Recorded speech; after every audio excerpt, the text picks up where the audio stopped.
Have you ever wondered why some people can sit alone in a room for hours, days, even years, and never feel lonely? Why they can lose everything, love, friends, comfort, and yet they move through life untouched, unshaken, unbent? It's not because they're heartless, it's because they're trained. They've turned solitude into a weapon. Their silence isn't weakness, it's control.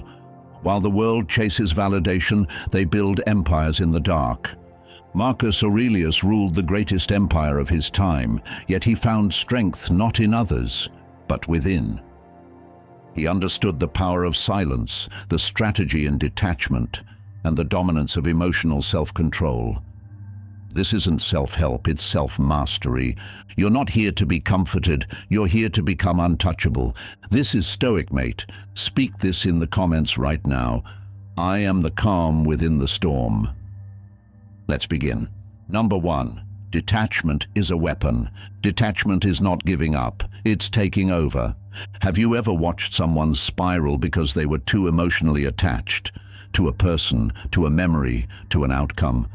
That's not love, that's weakness, that's self-destruction disguised as loyalty. Marcus Aurelius didn't numb himself to the world, he trained himself to see it for what it truly was. Temporary, impermanent, outside of his control.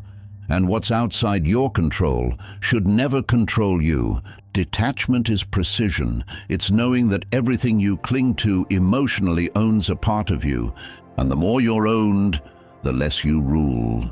You weren't born to be ruled by feelings, by circumstances, or by the people who trigger you.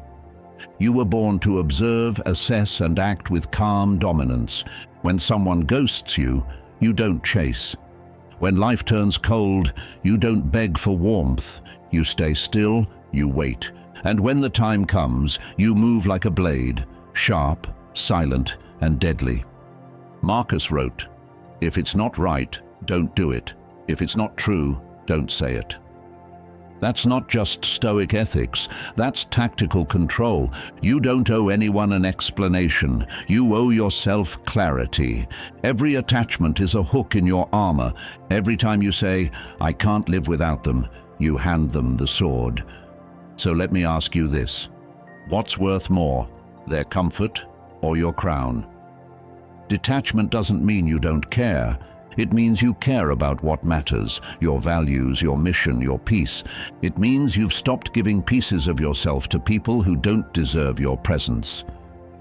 Say this in the comments now. I release everything that doesn't serve my empire. Write it like you mean it. Because if you don't own your emotional state, someone else will. Stay cold. Stay controlled. In number 2, I'll show you why emotional mastery begins in stillness, and how most people lose battles simply because they cannot sit with themselves. Number 2, emotional mastery begins in stillness. You think you're strong because you can fight back. Anyone can explode, anyone can scream, punch walls, block numbers, or rant online. That's not strength, it's emotional slavery. Real power, it's the man who feels everything but shows nothing. The man who can sit in stillness with his rage, his grief, his fear, and not let it leak. Marcus Aurelius didn't lash out when betrayed. He didn't chase the approval of crowds. He sat, he wrote, he thought. In stillness, he turned his chaos into command, because if you can't control your mind in silence, you'll be controlled by it in noise. Stillness isn't doing nothing, it's doing everything that matters. It's where you hear the voice behind your ego, the part of you that doesn't beg, doesn't break, doesn't flinch, the part that watches, calculates, waits. Emotional mastery is built in those invisible hours, when no one is watching, when no one is texting, when the mind wants stimulation and the body wants escape. But you give it none. You sit in the fire, because that fire is forging steel. You will never dominate a room until you dominate your reaction to it, and you can't fake that. You either built the discipline in silence, or you crumble under pressure.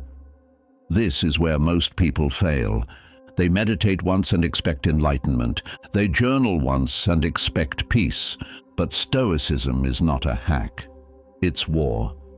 And the battlefield is you, so you sit.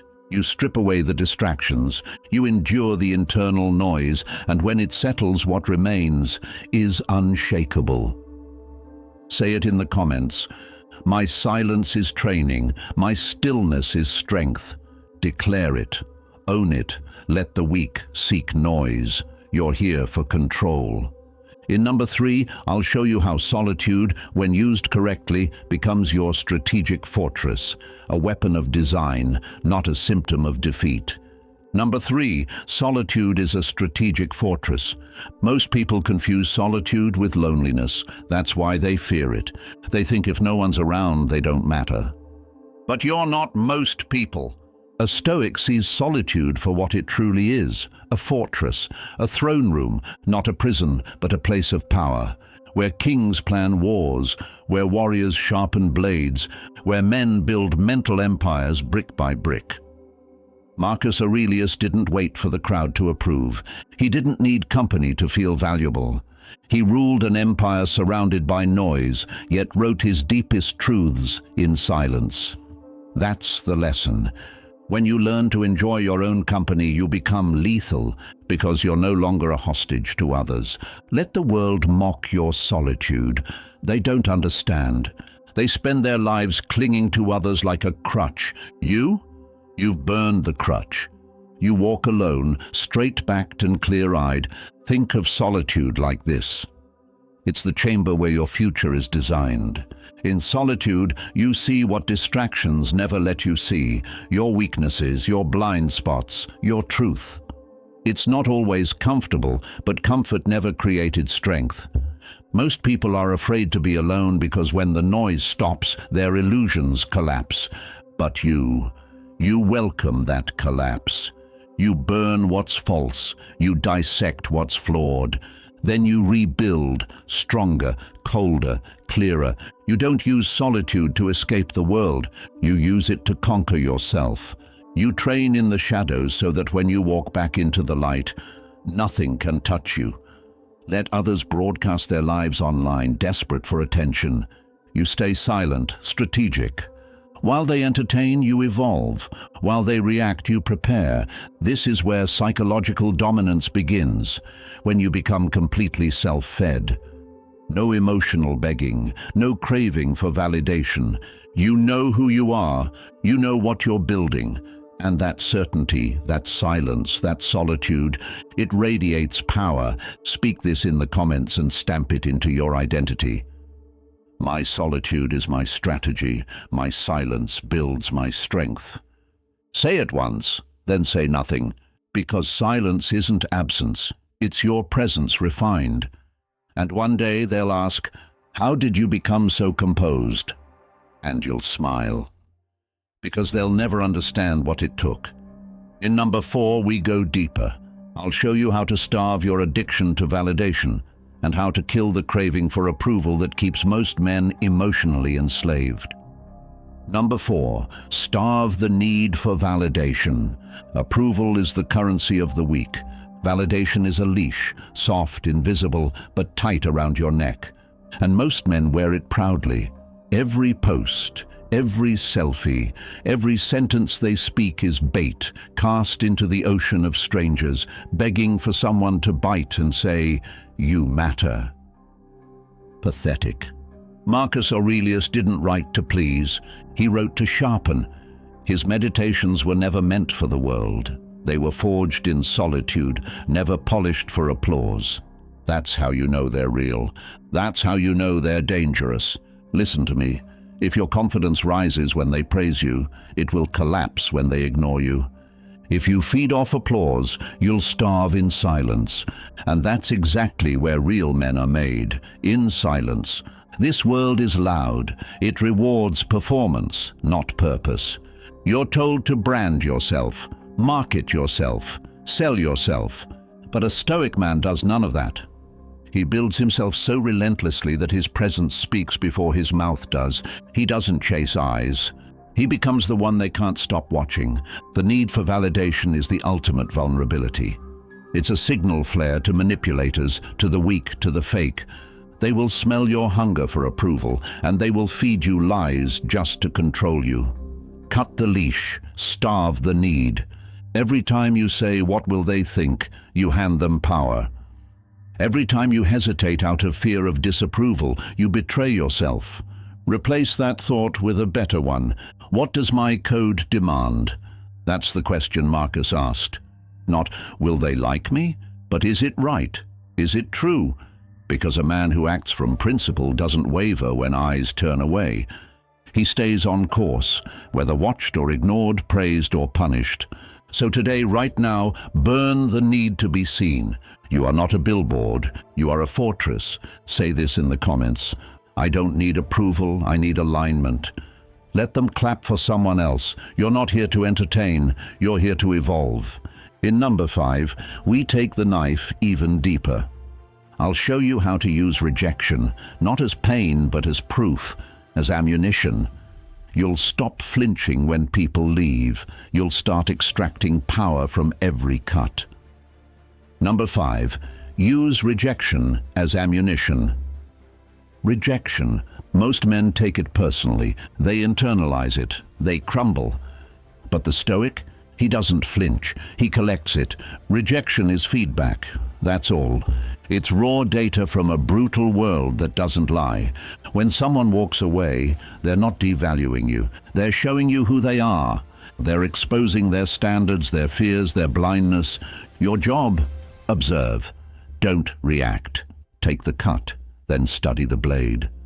Marcus Aurelius was betrayed, abandoned, mocked by men in his own court. Did he lash out? Number. He wrote. He analyzed. He turned every loss into material, not for revenge, but for evolution. And that's the difference between the common man and the Stoic. The common man gets emotional. The Stoic gets better. You have to stop needing closure. Stop needing apologies. Stop needing people to validate your pain before you move on. That's emotional slavery, and it's over today. Rejection is not about you. It's about misalignment. A weak man sees rejection and asks, "What's wrong with me?" A Stoic sees rejection and says, "Thank you for removing yourself from my path." This is how you become psychologically dangerous. When nothing phases you, not ghosting, not betrayal, not distance. Because you don't need people to stay. You only need truth to remain. You want to know real power? It's when someone cuts you deep, and you don't bleed resentment. You bleed understanding. You extract the lesson. You don't just survive, you sharpen. Let them leave. Let them lie. Let them underestimate you. Because in doing so, they give you the greatest gift possible, unfiltered clarity. Say this in the comments right now. Rejection refines me. Betrayal upgrades me. Write it, memorize it, become it. Remember, every scar is a map, not of pain, but of progress. In number 6, we go silent. I'll teach you how silence, when wielded correctly, becomes your most devastating weapon. Not passive, not weak, but surgical, strategic. Stay sharp. Number 6, the tactical power of silence. Silence is the most underestimated force in human interaction.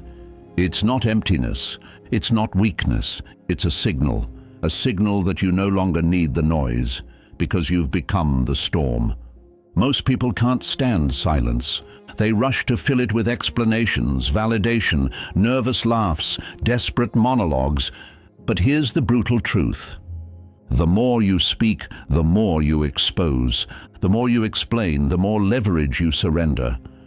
A Stoic man, a psychologically trained man, sees silence as a blade, not loud, not wild, but surgical. A clean, cold cut through illusions, drama, and weakness. Marcus Aurelius ruled an empire where betrayal was currency.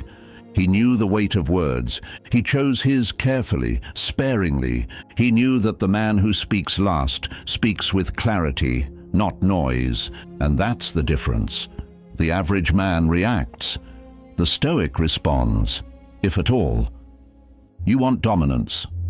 Then kill your addiction to response. Stop explaining yourself to those who've already decided who you are. Stop clarifying your position to people committed to misunderstanding you. You owe them nothing, not your thoughts, not your feelings, not your time. Silence is not weakness. It is power that no one knows how to measure. It makes people uncomfortable. It makes them overthink. And in that mental fog, you remain clear, untouchable. Ever noticed how people unravel in front of someone who doesn't react? It's not because you said something brilliant, it's because you said nothing. You gave them no script, no target, no confirmation. So they start projecting. Their own insecurity echoes back at them. And you, calm, unreadable, become the mirror they can't crack. Let them talk, let them gossip, let them scream. You watch, you listen, you plan.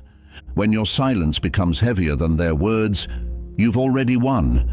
Remember, a fool is known by his many words. A king is known by his restraint. Speak only when it strengthens your position. Otherwise, say nothing.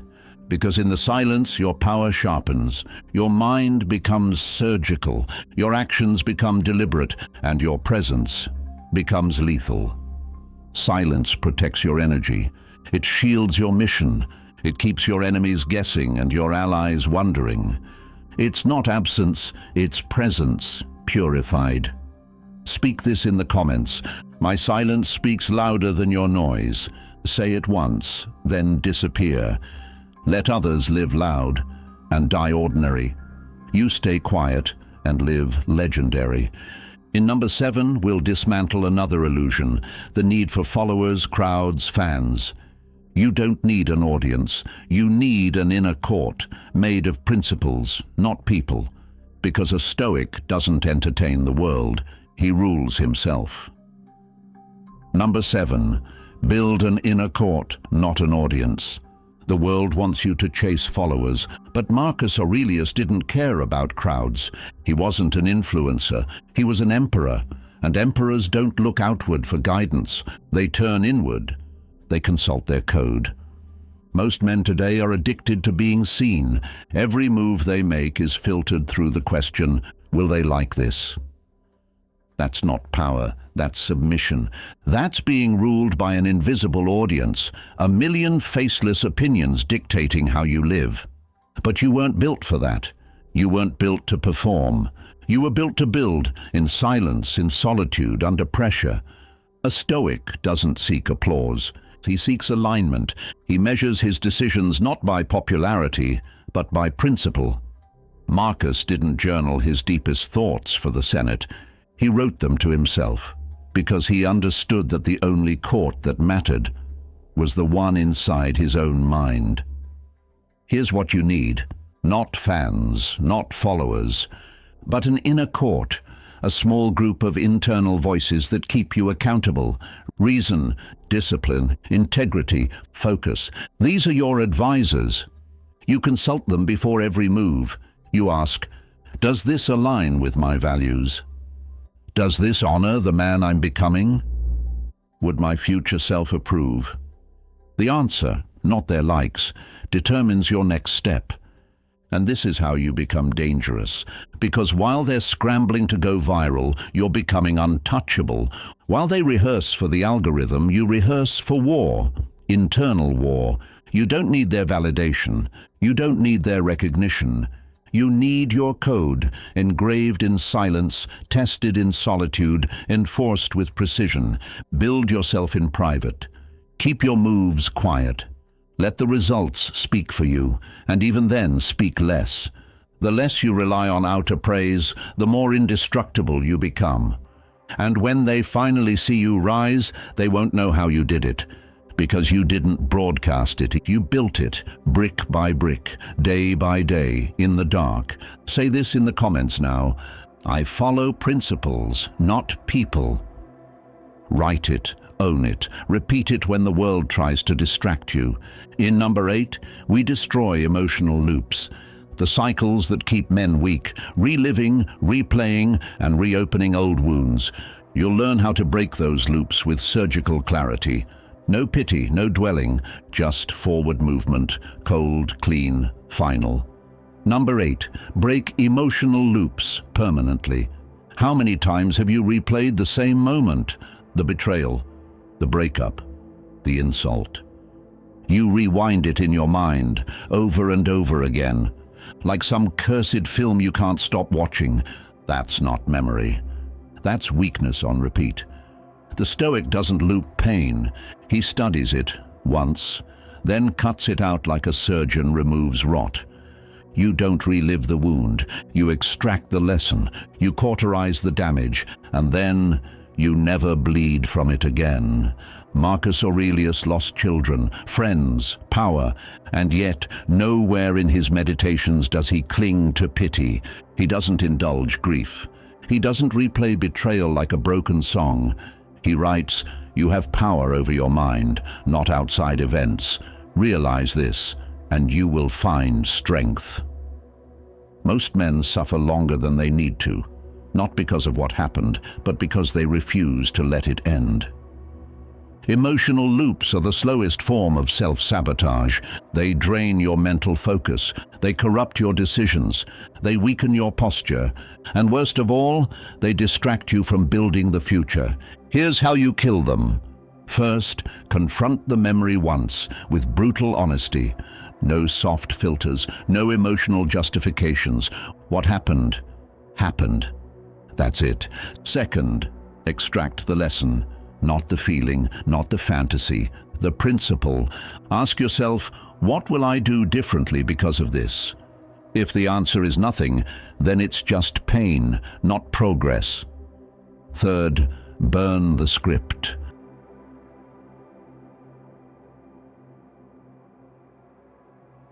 Stop replaying conversations you'll never have. Stop imagining different endings to what already died. The only ending that matters now is yours. If it didn't build you, it broke you, and if it broke you, you rebuild sharper. You want psychological dominance? Then you need memory control. You need to own what you recall and why. If a thought doesn't serve your future, delete it. You're not a victim, you're an architect. The Stoic doesn't carry dead weight in his mind. He travels light, efficient, focused. Say this in the comments now. I break cycles, I sharpen from pain. And don't just say it, prove it. Right now, kill one loop. Block the number, burn the note, let go of the ghost. You are not here to suffer, you are here to master. In Number 9, we bring it all together. I'll show you how a Stoic man feels without folding, how he processes emotion without drowning in it, and how in the final stage of control, he obeys one king only, reason. Number 9, the dominant man feels but obeys reason. You feel, that's not weakness, that's humanity. Even Marcus Aurelius, emperor, warrior, Stoic, grieved, struggled, doubted. But here's the difference. He never let emotion dictate command. He felt deeply but ruled with reason. You are not here to become a cold machine. You are here to become a controlled weapon, one that feels everything, but bows to nothing. You can miss someone and not crawl back. You can cry and still lead. You can be broken and still move forward with ruthless clarity. Emotion is not your king. It is your servant. You let it speak, but not scream. You listen to its message, but you do not kneel. Most men drown in emotion because they've never separated feeling from fact. They let pain rewrite their identity. They let fear shrink their vision. They let longing hijack their dignity. But you obey a higher code, reason. Reason is the throne. It sees beyond the moment. It weighs the long term. It acts in alignment, not impulse. The Stoic doesn't ignore emotion. He interrogates it. He asks, is this true? Is this useful? Is this mine? Or was it planted? If the emotion passes the test, it stays. If not, it dies. You feel heartbreak? Good. But what will you build with it? You feel anger? Good. But will it sharpen your vision or sabotage your control?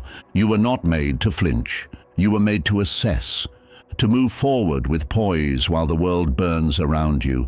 That is Stoicism. That is power. This final phase of mastery is calm in chaos. You become the man others turn to, not because you're empty, but because you've mastered the storm inside you. Let them say you're heartless. Let them say you're cold. You know better. You are not cold. You are clear. And clarity is terrifying. Say this in the comments now, one last time. Emotion whispers, but reason commands. Let that sentence replace every reaction, every outburst, every weakness. You've now walked the path of Marcus Aurelius. You've studied solitude, silence, detachment, dominance. You are no longer ruled by emotion. You are ruled by self. And that is the kind of man this world cannot touch. If this series made you sharper, made you colder, clearer, calmer, then show it. Like this video, subscribe, turn on notifications, and drop your final comment below. I walk the Stoic path, alone, unshaken, untouchable. This is Stoic, mate. You've been trained. Now walk in silence and make them wonder who you became.